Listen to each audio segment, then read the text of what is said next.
சாத்தான் இஸ்ரவேலுக்கு விரோதமாக எழும்பி இஸ்ரவேலை தொகையிடுவதற்கு தாவீதை ஏவிவிட்டது. சாத்தான், அருகில் சொல்லுங்கள், சாத்தான் யாரை ஏவிவிட்டது? தாவீதை. தாவீது யார்? அவர் ஒரு ராஜா. தாவீது தான் தேவனுக்கு தன் முழு இருதயத்தோடு தேவனுக்கு சேவை செய்தவர். அப்படி இருந்தும் சாத்தானால் அவரை ஏவி விட்டது. எதற்கு? இஸ்ரவேலரை தொகையிடுவதற்காக. சிந்தித்து பாருங்கள், இந்த தொகையிடுவதில் என்ன தப்பு இருந்தது? சாத்தானால் தாவீதை ஏவப்பட்ட அந்த வேலை சரியாகத்தானே இருந்தது. இதில் எந்த தவறுமே தெரியவில்லை. சாத்தான் இஸ்ரவேலுக்கு விரோதமாக எழும்பி தாவீதை ஏவி விட்டது. பாஸ்டர் கிறிஸ் கேட்கிறார், என்ன உங்களுக்கு தெரியுமா யார் உங்களை ஏவுகிறார் என்று? நீங்கள் யாரை கொண்டு உற்சாகம் அடைகிறீர்கள்? உங்களுடைய ஜீவனில் நீங்கள் அதை அடையாளம் காண முடியுமா? கவனத்தில் கொள்ளுங்கள். சாத்தானால் ஏவப்படும் பொழுது நீங்கள் மோசமடைவதற்காக அவன் உங்களை ஏவுகிறான். நீங்கள் பிரார்த்தனையில் கழித்த அந்த நேரம் ஒன்று கூட வீணாக போகாது. ஒரு மனிதன் தன்னுடைய ஜீவனில் மிக பெரிய விதைப்பு பிரார்த்தனையின் மூலமாக செய்ய முடியும். நான் வங்கி கணக்கை ஏன் கூறினேன்? நீங்கள் பணம் வைக்க முடியும், ஆனால் யாராலும் எடுக்க முடியும். ஆனால் நீங்கள் தனக்காக ஜெபிக்கும் பொழுது ஒருவராலும் அந்த பிரார்த்தனை உங்களிடத்திலிருந்து எடுக்க முடியாது. உங்களுடைய ஒவ்வொரு பிரார்த்தனையும் உங்களுக்கு நன்மைக்கு ஏதுவாக இருக்கும். அல்லேலூயா.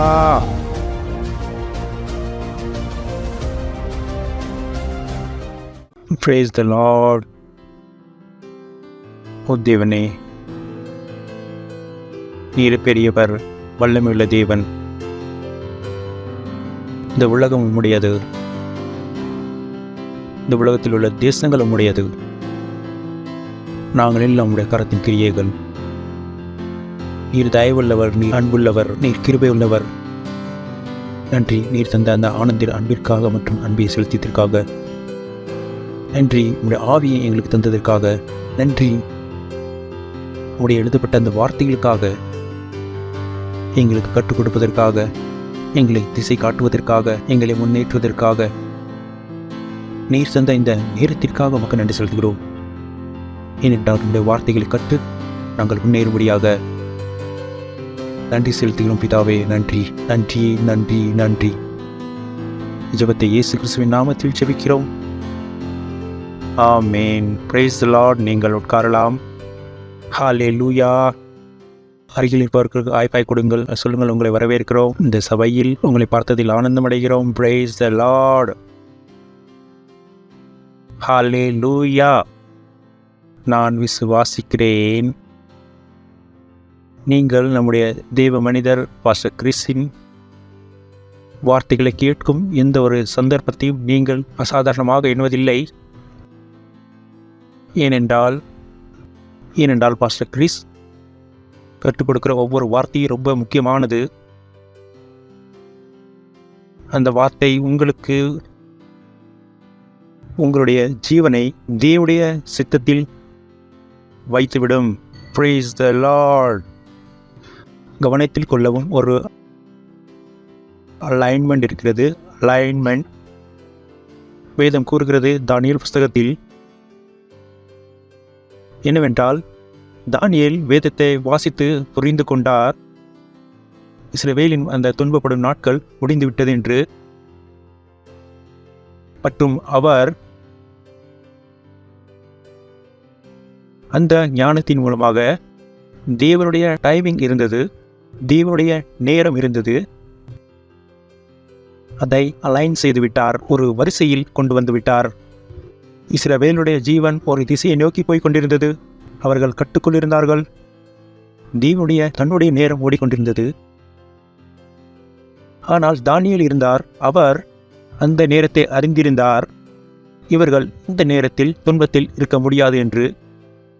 மற்றும் ஒரு மனிதர் அந்த நேர காலத்தை முழுமையடை செய்துவிட்டார். அதே போலத்தான் நீங்கள் நம்முடைய தேவ மனிதர் பாஸ்டர் கிறிஸின் செய்திகளை கேட்கும் பொழுது அநேக நேரம் உங்களுடைய ஜீவனில் தேவனுடைய சித்தத்தின்படி உங்கள் காரியங்கள் செயல்படவில்லை என்றால், ஒருவேளை பாஸ்டர் கற்றுக் கொடுக்கும் அந்த வார்த்தைகளை கேட்டீர்கள் என்றால், நீங்கள் தங்களுடைய ஜீவனை அந்த டைம் லைனில் கொண்டு வந்து விட்டு விடுவீர்கள். அங்கு ஒரு ரீஅலைன்மெண்ட் ஆகிவிடும். Praise the Lord. Hallelujah. Hallelujah. என் கூட எத்தனை பேர் இருக்கிறீர்கள்? நீங்கள் தேவனுடைய வார்த்தையை கேட்டீர்கள் என்றால் அந்த ரீஅலைன்மெண்ட் ஆக முடியும். Praise the Lord. Hallelujah. ஒருவேளை நீங்கள் தேவனுடைய வார்த்தையை கேட்கவில்லை என்றால், பாஸ்டர் கிறிஸ் நமக்கு கற்றுக் கொடுக்கும் அந்த வார்த்தைகள், உங்களுடைய அந்த ட்ரெயின், நீங்கள் வேறு ஒரு ஸ்டேஷனில் நிற்பீர்கள், ட்ரெயின் வேறு ஸ்டேஷனில் வந்து கொண்டிருக்கும். ஏனென்றால் இணைக்கக்கூடிய அந்த வார்த்தையை நீங்கள் கேட்கவில்லை, அதை நீங்கள் தெரிந்து கொள்ளவில்லை. அதனால் உங்களுடைய ஜீவனில் ரீஅலைன்மெண்ட் ஆகாமல் இருக்கலாம். அதனால் நீங்கள் அந்த வார்த்தைகளை ஒரு பொழுதும் விட்டு விடாதீர்கள். பிரைஸ் தி லார்ட், ஹல்லேலூயா. எத்தனை பேர் இருக்கிறீர்கள் என்னோடு? வாருங்கள் வாசிப்போம். 1 பேதுரு 5ஆம் அதிகாரம் 8ஆம் வசனம். தெளிந்த புத்தி உள்ளவராயிருங்கள், விழித்திருங்கள், ஏனெனில் உங்கள் எதிராளியாக பிசாசானவன் கர்ச்சிக்கிற சிங்கம் போல் எவனை விழுங்கலாமோ என்று வகை தேடி சுட்டித் திரிகிறான். யாரை விழுங்கலாம் என்று அநேக பேருக்கு தெரிவதில்லை. அவர்களை சாத்தான் எப்பொழுது விழுங்கி விடுவான் என்று அவர்கள் தெரிவதே இல்லை. ஏனென்றால் ஒரு பொழுதும் அவர்கள் அந்த ஆவிக்குரிய எச்சரிக்கைகளை கம்பீரமாக தெரிந்து கொண்டதே இல்லை. அவர்களுக்கு வாழ்க்கை வெறும் சமைப்பது, நண்பர்களோடு சுற்றுவது, பணம் சம்பாதிப்பது, வெறுமனே இப்படியான காரியங்கள் தான் இருந்தது. அவர்கள் மறந்துவிட்டார்கள் ஜீவன் ஆவிக்குரியதென்று.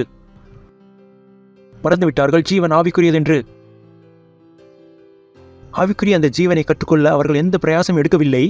ஆவிக்குரிய குருடர்களாக இருக்கிறார்கள். வேதம் கூறுகிறது, தெளிந்த புத்தியுள்ளவர்களாக இருங்கள், விழித்திருங்கள், ஏனெனில் உங்கள் எதிராளியாக உங்களுக்கு ஒரு எதிராளி இருக்கிறான். உங்களுடைய எதிராளி புத்திசாலி.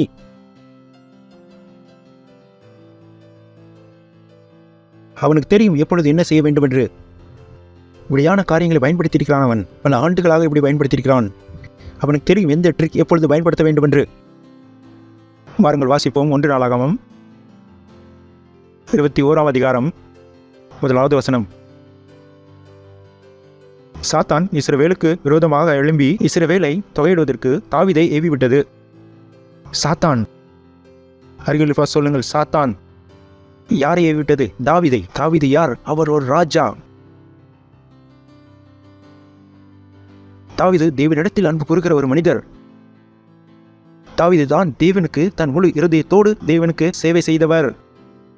அப்படி இருந்தும் சாத்தானால் அவரை ஏவி விட்டது. எதற்கு? இஸ்ரவேலரை தொகையிடுவதற்காக. சிந்தித்து பாருங்கள், இந்த தொகையிடுவதில் என்ன தப்பு இருந்தது? சாத்தானால் தாவீதை ஏவப்பட்ட அந்த வேலை சரியாகத்தானே இருந்தது. இதில் எந்த தவறுமே தெரியவில்லை.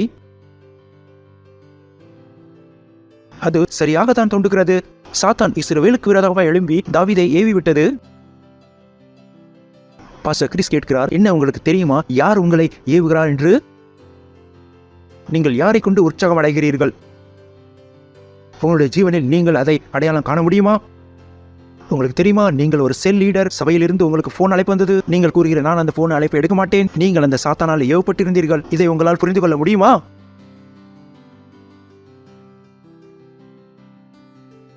சபையில் பிரார்த்தனை நடந்து கொண்டிருக்கிறது, நீங்கள் வீட்டில் தூங்கிக் கொண்டிருக்கிறீர்கள். உங்களுக்கு தெரியுமா நீங்கள் சாத்தானால் ஏவப்பட்டிருக்கிறீர்கள் என்று? இதை உங்களால் புரிந்து கொள்ள முடியுமா? நீங்க ஒரு லீடரா இருந்து வேறு லீடரை நீங்கள் தூண்டி விடுகிறீர்கள். உங்களுக்கு தெரியுமா நீங்கள் சாத்தானால் ஏவப்பட்டிருக்கிறீர்கள் என்று?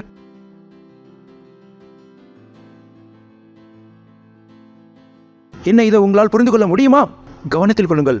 சாத்தானால் ஏவப்படும் பொழுது நீங்கள் மோசமடைவதற்காக அவன் உங்களை ஏவுகிறான். சாத்தான் இஸ்ரவேலுக்கு விரோதமாக எழும்பி தாவீதை ஏவினான். இஸ்ரவேலரை தொகையிடும்படியாக. ஒரு சிறிய வேலை. என்ன வேலை? தொகையிடுவது. வெறும் தொகையிடுவது. சாத்தானால் உங்களை ஏவ முடியும். இன்று ஞாயிற்றுக்கிழமை சபைக்கு போகாதே, நீங்கள் மோசம் போய்விடுவீர்கள். உங்களுக்கு தெரியுமா எத்தனை ஜனங்கள் ஒரு வாரம் சபைக்கு வராமல் அவருடைய ஜீவன் நாசமடைந்து விட்டது? ஏனென்றால் ஒரு நாள் போகாத அந்த பழக்கம் அவர்களிடத்தில் வந்துவிட்டது. அவர்கள் புரிந்து கொண்டார்கள், ஒன்றுமே நடக்கவில்லை. ஒரு நாள் போகவில்லை என்றால் என்ன? இங்கிருந்து தான் அவர்களை நாசம் ஆரம்பித்து விட்டது. அதெல்லாம் ஒரு தடவையிலிருந்து தான் ஆரம்பிக்கும். என்ன நீங்கள் அதை தெரிந்து கொண்டீர்களா? இப்பொழுது மோசமான வழியில் நடக்க ஆரம்பித்து விட்டீர்கள் என்று.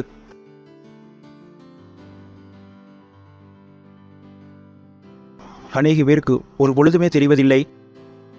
காரியங்கள் பெரிதாகும் வரைக்கு, பிழைப்பதற்கு வேறு வழி இல்லாத நேரத்தில். கேன்சர் தெரியுமே உங்களுக்கு? இப்பொழுதாவது கேன்சர் கடைசி கட்டத்தில் தான் தெரிய ஆரம்பிக்கிறது. ஆரம்பத்தில் எல்லாம் சரியாகத்தான் தெரியும்.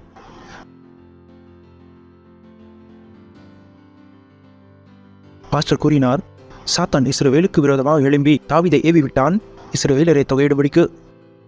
ஐ சே லார்ட் ஜீசஸ். கிறிஸ்தவர்கள் அறிந்திருக்கிறார்களா அவர்கள் யார் மூலமாக செயல்படுகிறார்கள் என்று? என்ன உங்களுக்கு தெரியுமா நீங்கள் யார் மூலமாக செயல்படுகிறீர்கள் என்று? உங்களுக்கு தெரியுமா நீங்கள் தவறான மருத்துவரிடம் செல்ல முடியும், தவறான காய்கறிக்காரிடம் செல்ல முடியும், தவறான காய்கறி கடையில் காய்கறி வாங்குவதனால் உங்களுடைய ஜீவன் நாசமடைய முடியும்.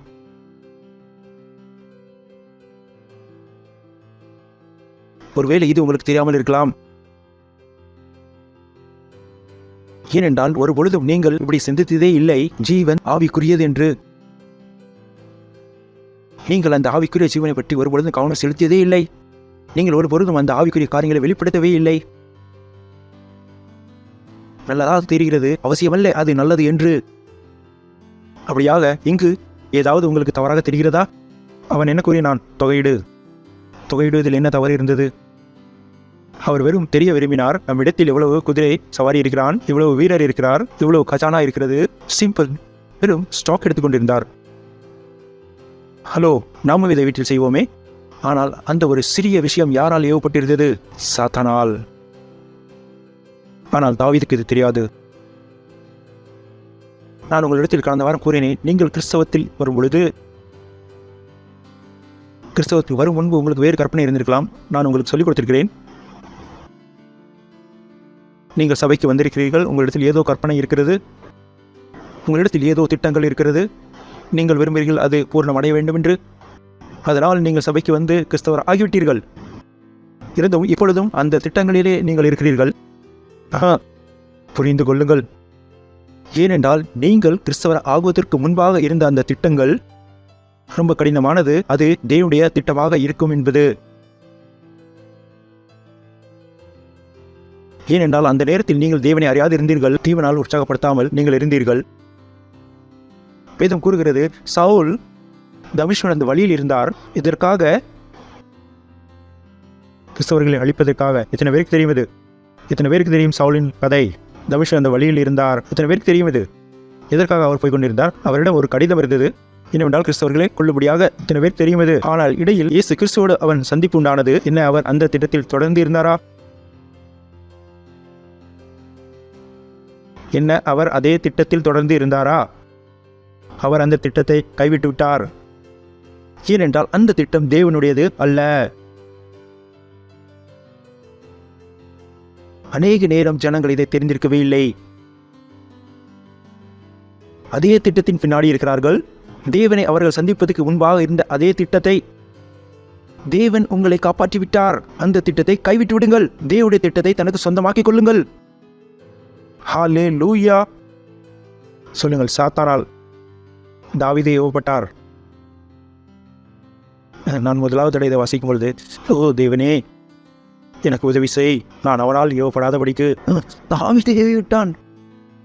Come on.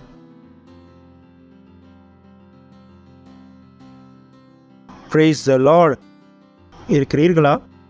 ஹலோ, எத்தனை பேர் இருக்கிறீர்கள்? அருகில் பார்த்து சொல்லுங்கள். ஜீவன் ஆவிக்குரியது. ஆவிக்குரியவைகளை தயார்படுத்திக் கொள்ளுங்கள். கேட்கிறீர்களா? நீங்கள் கேட்கிறீர்களா?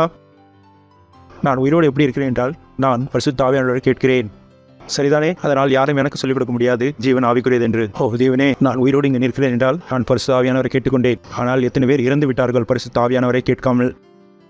தெரியவே தெரியாது. நாங்கள் பிரார்த்தனைக்கு வரமாட்டோம், வராதீர்கள். உங்களுக்கு தெரியாது நீங்கள் எவ்வளவு பெரிய தவறு செய்கிறீர்கள். உங்களுக்கு தெரியவே இல்லை. இது அப்படியாக தாவீது அறியாது இருந்தார் அவர் எவ்வளவு பெரிய தவறு செய்கிறார் என்று. பின்பு தேவன் காத்தை அனுப்பினார். ஞாபகம் இருக்கிறதா உங்களுக்கு? காத்தை அனுப்பினார். காத் கூறினார், 3 காரியங்கள் செய்ய வேண்டும். அல்லது அது நடக்கும், இல்லது அது நடக்கும், அல்லது 3 நாள் எல்லை எங்கும் சங்காரம். அதனால் 70,000 பேர் படிந்தார்கள். எத்தனை பேர் படித்தார்கள்? எதனால்? ஒருவருடைய தவறினால். ஆனால் இவர் தாவீது பெரிய ராஜா. Praise the Lord. ஆனால் தாவீதும் இதை அறியாதிருந்தார். ஏனென்றால் அவள் யார் மூலமாக ஏவப்பட்டிருந்தார்? சாத்தானால். இதனால் தான் வேதம் கூறுகிறது. திரும்பவும் நாம் வாசித்துக் கொள்வோம்.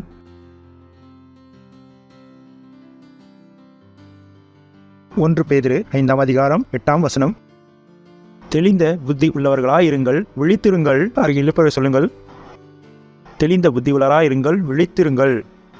ஹலோ, கேட்கிறீர்களா?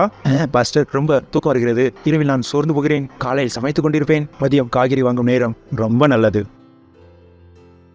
இருங்கள்.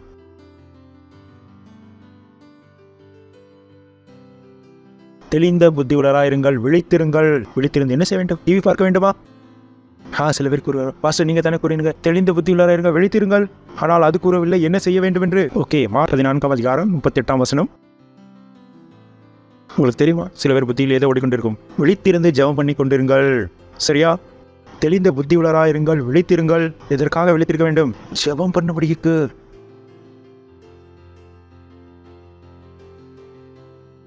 புரிகிறதா? அருகில் போய் சொல்லுங்கள், தெளிந்த புத்தி உள்ளவராயிருங்கள், விழித்திருங்கள்.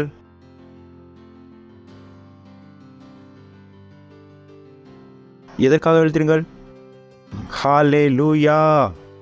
அருகில் போய் சொல்லுங்கள், தெளிந்த புத்தி உள்ளவராயிருங்கள், விழித்திருங்கள். மற்றும் என்ன செய்யுங்கள்? அல்லது செய்ய வேண்டுமா? செய்யுங்கள், ஜெபம் செய்யுங்கள். அவர் கூறவில்லை வரவில்லை என்றால் நீங்கள் தூங்கிவிடுங்கள் என்று. அவர் கூறுகிறார் செய்யுங்கள். இத்தனை பேர் பிறக்கும் பொழுதே நடந்தீர்கள். எல்லோரும் என்ன அப்படி பார்க்கிறார்கள்? இத்தனை பேர் நடந்து கொண்டே பிறந்தீர்கள். நடக்க கற்றுக்கொண்டீர்களா இல்லை நடந்து கொண்டே பிறந்தீர்களா? பதில் வர மாட்டேங்குதே. ஒரு சின்ன கேள்வி தானே. நடக்க கற்றுக்கொண்டீர்களா அல்லது நடந்து கொண்டே பிறந்தீர்களா? அதை போல தான் உங்களுக்கு ஜெபம் தெரியவில்லை என்றால் ஜெபத்தை கற்றுக்கொள்ளுங்கள். பாஸ்டர் நான் வந்து விட்டு ஆனால் ஜெபிக்க தெரியாது. பரவாயில்லை, முதல் நாள் வந்திருக்கிறீர்கள். அதை கற்றுக்கொள்ளுங்கள். நீங்கள் பிறந்த பொழுது உங்களுக்கு நடக்க தெரியாது, அதை நீங்கள் கற்றுக்கொண்டீர்களே. இன்ஃபேக்ட் 10 மாதத்தில் பையன் நடக்க ஆரம்பித்து விட்டான். நடக்க ஆரம்பிக்கவில்லையா? என்னோட பையன் நடக்கிறானே. சில பேர் 10 வருடமாக கிறிஸ்தவர்கள் இருக்கிறார்கள். இப்பொழுது வரை அவர்களுக்கு ஜெபிக்கவே தெரியாது. நான் கூட உங்களோட மோசமானவர் யார் இருக்க முடியும்? பாஸ்டர் இப்பொழுது தான் நான் சபைக்கு வந்து 1 வருஷம் ஆயிடுச்சு. 1 வருஷம் 10 மாதத்தில் பையன் ஓட ஆரம்பித்து விடுவாரே. 10 மாதத்தில் இல்லை பாஸ்டர், அந்நிய பாசை என்ன சொல்ல முடியாது. நான் சொல்கிறேன், சிரிக்க வேண்டிய நேரம் இல்லை, இது அள வேண்டிய நேரம். நீங்கள் அழுங்கள், உங்களுக்கு ஏன் தெரியவில்லை என்று. பாஸ்டர் உங்களுக்கு தெரியுமே. ஒவ்வொரு ஆளும் அந்நிய பாஷை சொல்ல முடியாது. எனக்கு தெரியாது, அது உங்களுக்கு தெரிந்திருக்கலாம். என்படி ஒவ்வொருவரும் அந்நிய பாஷை பேச முடியும். எனக்கு சொல்லிக் கொடுக்காதீர்கள். வேதம் கூறுகிறது, அவர்கள் மேல் அறையில் பிரார்த்தனை செய்து கொண்டிருந்தார்கள். பரிசுத்த ஆவியானவர் இருந்தார். அவர்கள் எல்லோரும் சொல்லுங்கள், அவர்கள் எல்லோரும் சொல்லுங்கள், எல்லோரும் அந்நிய பாஷை பேசினார்கள். உங்களால் ஏன் பேச முடியாது? இல்லை, எனக்கு நான் பள்ளிக்கு செல்லவே இல்லை. என்னால் சேலை கட்ட முடியும், என்னால் முடியாது. தாயை நீங்கள் கற்றுக்கொள்ளதான் வேண்டும். பிரார்த்தனை செய்வதை நீங்கள் கற்றுக்கொண்டே ஆக வேண்டும். Praise the Lord. அருகில் கூறுங்கள், பிரார்த்தனை செய்வதை கற்றுக்கொள்ளவே வேண்டும். நீங்கள் ஜெபிக்கவே வேண்டும். ஏனென்றால் வேதம் கூறுகிறது. மற்றும் ஏன் கூறுகிறது? வேதம் எதற்கு கூறுகிறது? விழித்திருங்கள், ஜெபித்துக் கொண்டே இருங்கள் என்றால் நீங்கள் சோதனைக்கு உட்படாதபடிக்கு, நீங்கள் மாட்டிக்கொள்ளாதபடிக்கு. உங்களுக்கு ஞாபகம் இருக்கிறதா இந்த விஷயம் எப்போது நடந்தது என்று? இயேசு கிறிஸ்து சிலுவையில் அறையப்பட இருந்தார். தன்னுடைய சீசர்களிடத்தில் கூறினார், 1 மணி நேரம் என்னோடு ஜெபித்துக் கொள்ளுங்கள். அவர்களால் 1 மணி நேரம் பிரார்த்தனை செய்ய முடியவில்லை. ஏனென்றால் அந்த 1 மணி நேர பிரார்த்தனை ஒரு முறையாக இருந்தது. இயேசு கிறிஸ்து அவர்களிடத்தில் கூறினார், என்ன நீங்கள் 1 மணி நேரம் என்னோடு பிரார்த்தனை செய்ய முடியாதா? உறங்கிவிட்டீர்களா? இது 3 தடவை நடந்தது. இயேசு கிறிஸ்து அவர்களிடத்தில் கூறினார், ஜெபித்துக் கொள்ளுங்கள், இல்லையேல் நீங்கள் சோதனைக்கு உட்படுவீர்கள். இப்படி என்றால் பேதுருவால் தவறு உண்டானது. அவன் இயேசு கிறிஸ்துவை மறுதளித்து விட்டான். ஒருவேளை அவன் அந்த பிரார்த்தனை செய்திருந்தால் இந்த கதை வேறு விதமாக இருந்திருக்கும். சீசர்கள் இயேசு கிறிஸ்துவை விட்டு ஓடிவிட்டார்கள். ஒருவேளை அவர்கள் விட்டுவிட்டு ஓடாமல் இருந்தால், ஒருவேளை அவர்கள் அந்த பிரார்த்தனை செய்திருந்தால், ஆனால் அவர்கள் பிரார்த்தனை செய்யவில்லை. அவர்கள் எல்லாத்தையும் விட்டுவிட்டு தூங்கிக் கொண்டிருந்தார்கள். அவர்களால் பிரார்த்தனை செய்ய முடியவில்லை. ஏனென்றால் அவர்கள் அறிந்திருக்கவில்லை ஜீவன் ஆவிக்குரியது என்று. Praise the Lord. அருகில் சொல்லுங்கள், ஜீவன் ஆவிக்குரியது. சொல்லுங்கள், ஜீவன். சொல்லுங்கள், ஜீவன் இட்லி கடையினால் ஓடாது. பாஸ்டர், எனக்கு இட்லி கடை இருக்குது, தினமும் நடக்கிறது. இதனால் என்னால் ஜீவன் இட்லி கடையினால் நடக்காது. சகோதரரே, ஏனென்றால் நீங்கள் விழித்திருக்கவில்லை, நீங்கள் ஜெபிக்கவில்லை. Praise the Lord. அருகில் போய் சொல்லுங்கள், தெளிந்த புத்தி உள்ளவராயிருங்கள், விழித்திருங்கள் மற்றும் ஜெபித்துக் கொண்டிருங்கள். கேட்கிறீர்களா? சொல்லுங்கள், தெளிந்த புத்தியுள்ளவராயிருங்கள், விழித்திருங்கள் மற்றும் பிரார்த்தனை செய்து கொண்டிருங்கள். அப்படியாக நினைக்கிறார்கள், நம்ம பாஸ்டர் விழித்திருந்து ஜெபிப்பார், நாம் உறங்கி விடுவோம். இதை நினைக்காதீர்கள். நீங்கள் விழித்திருக்க வேண்டும், நீங்கள் ஜெபிக்க வேண்டும். விழித்திருங்கள். அருகில் இருப்பவா சொல்லுங்கள், விழித்திருங்கள். அது அப்படித்தானே அந்த வெளியில் சுற்றி கொண்டிருப்பார்களே காவல்காரர். இத்தனை பேர் பார்த்திருக்கிறீர்கள் காவல்காரர்கள். அவர்கள் என்ன கூறுவார்கள்? எப்பொழுது கூறுவார்கள்? பகலிலா அல்லது இரவிலா? இரவில் என்னால் முடியாது, இதனால் தான் கூறுகிறார் விழித்திருங்கள், இரவில் செய்யுங்கள் வேலை. முக்கியமான பிரார்த்தனை எப்பொழுது? இரவில் தான். இரவு தூங்குவதற்கல்ல. அருகில் பார்த்து சொல்லுங்கள், இரவு தூங்குவதற்கல்ல.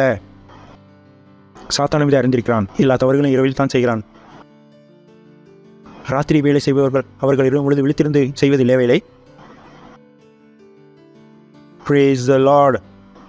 Hallelujah. கேட்கிறீர்களா நீங்கள்? அருகில் சொல்லுங்கள், விழித்திருங்கள், ஜெபித்துக் கொண்டிருங்கள். ஒருவேளை நீங்கள் ஜெபித்து மட்டும் கொள்ளுங்கள், நீங்கள் அதை மாற்றி விடுவீர்கள். உங்களுக்கு தெரியாது நீங்கள் அதை மாற்றி விடுவீர்கள் என்று. ஒருவேளை நீங்கள் அதை தெரியாமல் இருந்திருக்கலாம்.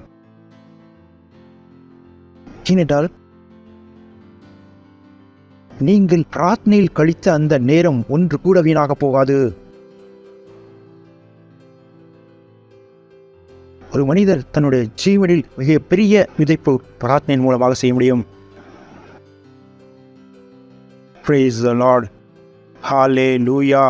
விழித்திருங்கள், ஜெபித்துக் கொண்டேருங்கள். விழித்திருங்கள், ஜெபித்துக் கொண்டேருங்கள். Praise the Lord. ஏனென்றால் பிரார்த்தனையில் விதைப்பது, நான் வங்கி கணக்கை ஏன் கூறினேன், நீங்கள் பணம் வைக்க முடியும், ஆனால் யாராலும் எடுக்க முடியும். ஆனால் நீங்கள் தனக்காக ஜெபிக்கும் பொழுது ஒருவராலும் அந்த பிரார்த்தனை உங்களிடத்திலிருந்து எடுக்க முடியாது. உங்களுடைய ஒவ்வொரு பிரார்த்தனையும் உங்களுக்கு நன்மைக்கு ஏதுவாக இருக்கும். ஹல்லேலூயா. உங்களை ஒவ்வொரு முறையும் பிரச்சனையிலிருந்து பிடிக்கும். ஹல்லேலூயா. கேட்கிறீர்களா நீங்கள்? நீங்கள் அந்த பிரார்த்தனை தமக்காக, தன்னுடைய நன்மைக்காக செய்கிறீர்கள். தேவன் முதலாவது இந்த பிரார்த்தனை பயன்படுத்துவார் உங்களுடைய நன்மைக்கு ஏதுவாக, உங்களுடைய சொந்த பாதுகாப்பிற்காக. Praise the Lord. ஹலோ, எத்தனை பேருக்கு தெரியும் பணக்காரர்கள் இருக்கிறார்கள்? பணக்காரர்கள் எப்பொழுதும் தன்னை சுற்றி செக்யூரிட்டி கார்டு வைத்திருப்பார்கள். எத்தனை பேருக்கு தெரியும்? Hello hello hello. அந்த செக்யூரிட்டி கார்டுக்கு பணம் எங்கிருந்து வரும்? அந்த பணக்காரர்கள் பணத்திலிருந்து தான். இப்படி என்றால் அந்த பணக்காரருக்கு தெரியும், அவர் இடத்தில் பணம் அதிகமாக வந்துவிட்டால் இந்த பணத்தில் கஞ்சி பிடிக்கக்கூடாது, இந்த பணத்தில் யாருக்காக செலவழிக்க வேண்டும், யாருக்காக? செக்யூரிட்டிக்காக. தெரியுமல்லவா இது? அதே போல் தான் நீங்கள் ஜெபிக்கும் பொழுது தேவன் உங்களுடைய பிரார்த்தனையை உபயோகிக்கிறார் உங்களுடைய பாதுகாப்பிற்காக. உங்களுடைய பாதுகாப்பிற்காக நீங்கள் அன்னை பாசையில் ஜெபிக்கிறேன். உங்களுக்கு தெரியாத நீங்கள் ஜெபிக்கிறீர்கள், ஆனால் பரிசுத்த ஆவியானவருக்கு தெரியும் உங்களுக்கு எந்த சோதனை வரும் என்று, எந்த பிரச்சனை வரும் என்று. அவர் உங்கள் வாயிலிருந்து அந்த வார்த்தைகளை வெளிக்கொண்டு அந்த பிரச்சனையை வெளியேற்றுகிறார். நீங்கள் தவறான வழியில் செல்வதாக இருக்கலாம், உங்களை தவறான அந்த வழியில் நடப்பதிலே இருந்து காப்பாற்றுகிறார். நீங்கள் கவனத்தில் வையுங்கள், உங்களுடைய ஜீவனை நீங்கள் என்ன இருக்கிறீர்கள், நாங்கள் அல்ல.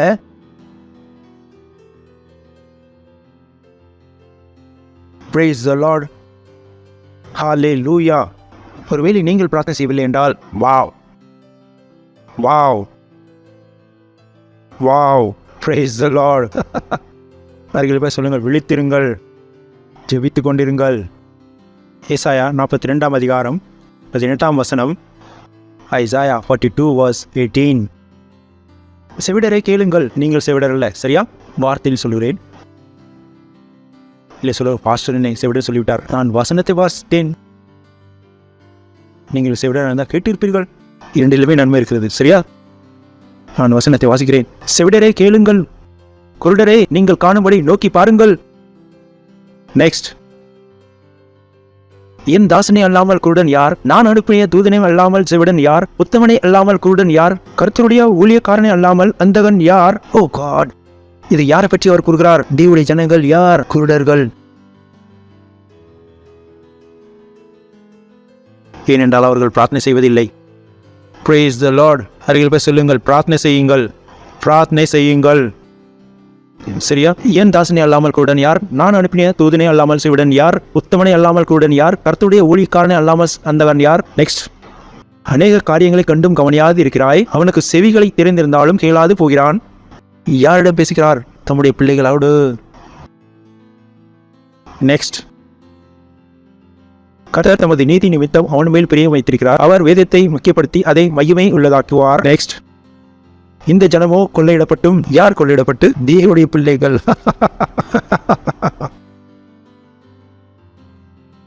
சூறையாடப்பட்டும் இருக்கிறார்கள். அவர்கள் அனைவரும் கவியிலே அகப்பட்டு காவல் அறைகளிலே அடைக்கப்பட்டிருக்கிறார்கள். பிப்பார் இல்லாமல் கொள்ளையாகி விட்டுவிடு என்பார் இல்லாமல் சூறையாவார்கள். என்னவென்றால் இவர்கள் சிறையில் அடைப்பட்டு மறந்து விட்டார்கள் இவர்கள் சிறையில் இருக்கிறார்கள் என்று. எந்த வக்கீலும் வழக்காடவில்லை இவர்களை வெளியெடுக்கும்படியாக. ஒரு வீட்டுக்காரர்களும் இல்லை இவர்களை வெளியேற்றும்படியாக. ஏன் ஏன் ஏனென்றால் இவர்கள் எப்பொழுது கேட்க வேண்டுமோ அப்பொழுது கேட்கவில்லை, எப்பொழுது பார்க்க வேண்டுமோ அப்பொழுது பார்க்கவும் இல்லை, கேட்க வேண்டிய பொழுது கேட்கவும் இல்லை, பார்க்க வேண்டிய நேரத்தில் பார்க்கவும் இல்லை.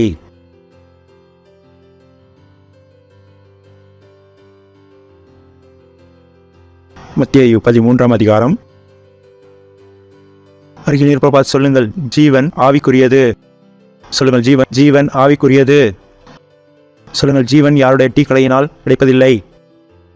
சொல்லுங்கள், ஜீவன் யாருடைய டீ கடையினால் செல்வதில்லை. சில பேர் நினைக்கிறார்கள் அவர்களுடைய ஜீவன் அவர்கள் வேலையினால் தான் நடக்கிறது என்று. வாழ்த்துக்கள், உங்களுக்கு ஒரு குருடன் கிடைத்து விட்டான். வாழ்த்துக்கள், உங்களுக்கு ஒரு குருடன் கிடைத்து விட்டான். நான் அறிந்திருக்கவில்லை ஜனங்கள் குருடராக இருப்பார்கள் என்று, ஆனால் கிடைத்து விட்டீர்கள் குருடர்கள். எங்கு சென்று விட்டீர்கள்? மத்தேயு 13ஆம் அதிகாரம் 13ஆம் வசனம். அவர்கள் கண்டும் காணாதவர்களுமாய் கேட்டும் கேளாதவர்களுமாய் உணர்ந்து கொள்ளாதவர்களாயும் இருக்கிறபடியினால் நான் உவமைகளாக அவர்களோடு பேசுகிறேன். இயேசு கிறிஸ்து கூறினார். யாரிடம்? யூதர்களுக்கு. நெக்ஸ்ட். ஏசாயாவின் தீர்க்க தரிசனம் அவர்களிடத்தில் நிறைவேறுகிறது. அதாவது, காதார கேட்டும் உணராது இருப்பீர்கள், கண்ணார கண்டும் அறியாது இருப்பீர்கள். பார்க்கிறீர்களா நீங்கள்? நெக்ஸ்ட்.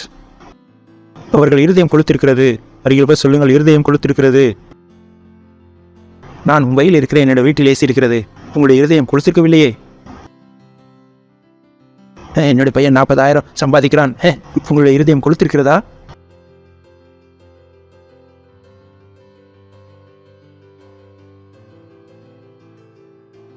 இந்த ஜனங்கள் கண்களினால் காணாமலும் காதுகளினால் கேளாமலும் இதயத்தினால் உணர்ந்து மனம் திரும்பாமலும் நான் அவர்களை ஆரோக்கியமாக்காமல் இருக்கும்படியாக அவர்கள் இருதயம் கொளுத்திருக்கிறது, காதுகள் வந்தமாய் கேட்டு தங்கள் கண்களை மூடிக்கொண்டார்கள் என்பதே. ஹல்லேலூயா. அருகில் சொல்லுங்கள், ஜீவன் ஆவிக்குரியது. ஜீவன் ஆவிக்குரியது. மறந்துவிட மாட்டீர்களே. முடியாக ஆவிக்குரியவைகளில் ஒன்றுதான் இருக்கிறது. நீங்கள் கற்றுக்கொள்ளும்படியாக தேவனுடைய வார்த்தை மற்றும் உங்களுடைய ஜெபம். Praise the Lord. அருகில் பார்த்து சொல்லுங்கள், பிரார்த்தனை. பிரார்த்தனை பிரார்த்தனை செய்து கொண்டே இருங்கள். இந்த ஒரு காரியம் தான் நீங்கள் செய்து கொண்டே இருக்க வேண்டும். நீங்கள் ஆவிக்குரிய ஜீவனை புரிந்து கொள்ள வேண்டும் என்றால் இந்த ஆவிக்குரிய ஜீவனை நீங்கள் தியானிக்க வேண்டும். சில பேர் சரீரத்துக்குரியவைகளை தியானிக்கிறார்கள், மனதை தியானித்திருக்கிறார்கள், ஆனால் ஆவிக்குரியவைகளை தியானிக்கவே இல்லை. அவர்களுக்கு ஒரு பொழுதும் தெரிவதில்லை தவறியது சரி என்று. அவர்களால் ஒரு இடத்தில் கூறவும் முடியவில்லை. ஏனென்றால் அவர்களுக்கு தெரிவதே இல்லை. ஏனென்றால் அவர்கள் தங்களுடைய ஆவிக்குரியவைகளில் கம்பீரமாக இருந்ததே இல்லை, ஒரு பொழுதுமே இல்லை. Praise the Lord. அருகில் சொல்லுங்கள், இது லேசானது. சொல்லுங்கள், ஆவிக்குரியவைகளை புரிந்து கொள்வது. சந்தோஷமாக சொல்லுங்கள், ஆவிக்குரியவைகளை புரிந்து கொள்வது ரொம்ப லேசானவைகள். ஒருவேளை நீங்கள் ஆவிக்குரியவைகளை தியானித்தீர்கள் என்றால், ஒருவேளை நீங்கள் தியானித்தீர்கள் என்றால் சரீரத்துக்குரியவைகள் எளிதானது போல. முன்பு நீங்கள் பிரஷ் செய்வது இப்படியாக இருந்தது, கஷ்டமாக இருந்தது, இப்படி இல்லாத இருந்ததா? அது எப்படியோ தெரியல, அப்படி இப்படி எப்படியோ செய்து கொண்டிருந்தீர்கள். ஒரு நாள் நீங்கள் சரியாக படுத்துவதை கற்றுக்கொண்டீர்கள். இதுபோல் தான் ஆவிக்குரிய காரியங்களையும் ரொம்ப லேசானது. ஆனால் நீங்கள் என்ன செய்ய வேண்டும்? அருகில் இருப்பவர் சொல்லுங்கள், விழித்திருங்கள், தெளிந்த புத்தியுள்ளராயிருங்கள், கவனியுங்கள், பிரார்த்தனை செய்யுங்கள். Praise the Lord. உங்கள் கரங்களை உயர்த்தி அன்னை வாசியில் பேசுவோம்.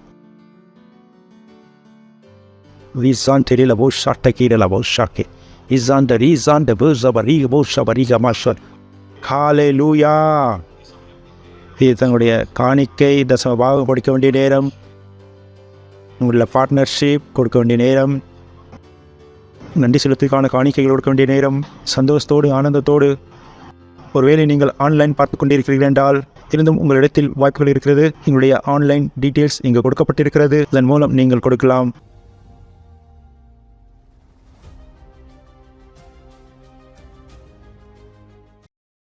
பிரார்த்தனை செய்வோம். நாம் நன்றி பிதாவே, இந்த காணிக்கைகளை கொண்டு வரும் புத்தி ஞானம் புத்தியை கொடுத்ததுக்காக, சந்தர்ப்பத்தை கொடுத்ததுக்காக, இந்த காணிக்கைகள் மூலமாக உமக்கு மரியாதை செலுத்தும்படியாக உங்களுடைய அந்த வார்த்தையின் மூலமாக நாங்கள் இந்த காணிக்கைகள் பெருக்கத்தை பெறுகிறோம். இயேசு கிறிஸ்துவின் நாமத்தில் இந்த காணிக்கைகள் உங்களுடைய ஆசீர்வாதத்தை சொல்கிறோம், ஆசீர்வாதத்தை அறிக்கையிடுகிறோம். இயேசு கிறிஸ்துவின் நாமத்தில் இதில் பெருக்கத்தை நாங்கள் சொல்கிறோம். உங்களுடைய ராஜ்யம் சுவிசேஷம் பெருகும்படியாக இயேசு கிறிஸ்துவின் நாமத்தில் ஆமென். ஹல்லேலூயா.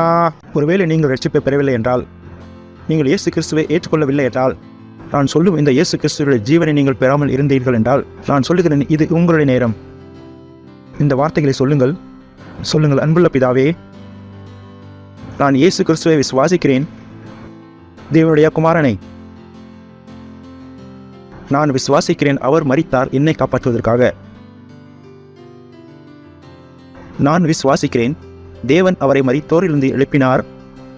அவர் இன்று ஜீவனுள்ளவராயிருக்கிறார். நான் என் வாயினால் அறிக்கையிடுகிறேன், இயேசு கிறிஸ்து என் ஜீவனின் தேவன். இன்றைய நாள் முதல் மற்றும் அவரில் என் விசுவாசத்தின் மூலம் நான் அதை பெற்றுக்கொள்கிறேன். நித்திய ஜீவனை என்னுடைய இருதயத்தில், என்னுடைய ஆவியில். நன்றி ஆண்டவரே, என் ஆத்மாவை காப்பாற்றியதற்காக. இப்பொழுது என்னிடத்தில் நித்திய ஜீவன் இருக்கிறது. நான் இப்பொழுது தேவனுடைய குமாரன். நான் புதிதாக பிறந்திருக்கிறேன். நன்றி ஆண்டவரே. நீங்கள் ஒருவேளை இந்த பிரார்த்தனை செய்தீர்கள் என்றால், பாஸ்டர் கிறிஸ்துடன் வாழ்த்துகள் உங்களுக்கு. தேவனுடைய குடும்பத்தில் உங்களை வரவேற்கிறோம். நாம் எழுதி நின்று தேவனுக்கு நன்றி செலுத்துவோம். கர்த்தராகிய இயேசு கிறிஸ்துவின் கிருபையும் தேவனுடைய அன்பும் பரிசுத்த ஆவியுடைய ஐக்கியம் நம் அனைவரோடு கூட இருப்பதாக. இயேசு கிறிஸ்துவின் நாமத்தில் ஆமென். என் ஜீவனுள்ள நாளெல்லாம் நன்மை கிருபையும் என தொடரும். நான் கர்த்தருடைய வீட்டிலே நீடித்த நாட்களாய் நிலைத்திருப்பேன். இயேசு கிறிஸ்துவின் நாமத்தில் ஆமென்.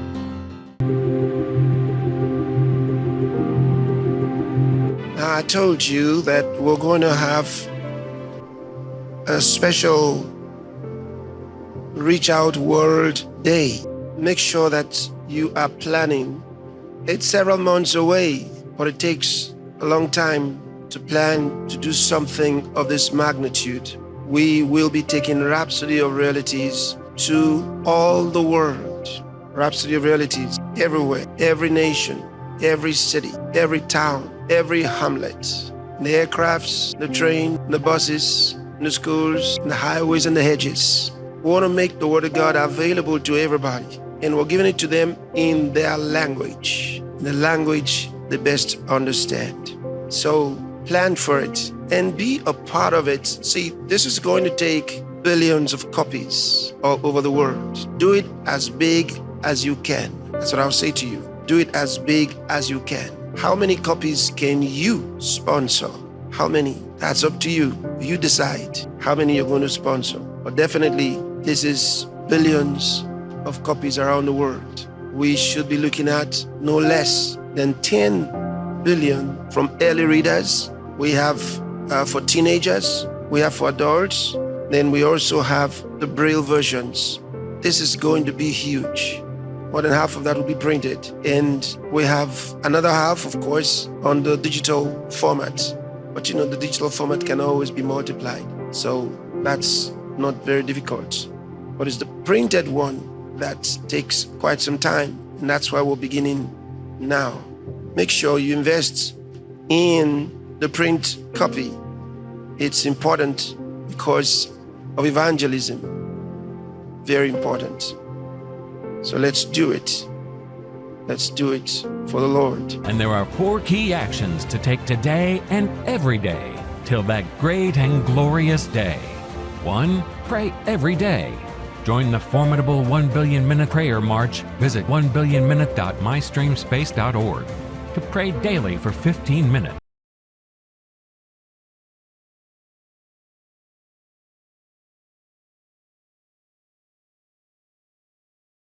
categories as you sponsor languages, sponsor street distribution, and sponsor the Reach Out World Day. 3. Sign up. Be an active part of the largest global volunteer workforce for Reach Out World Day as you sign up to distribute, be a missionary, and take up numerous other services.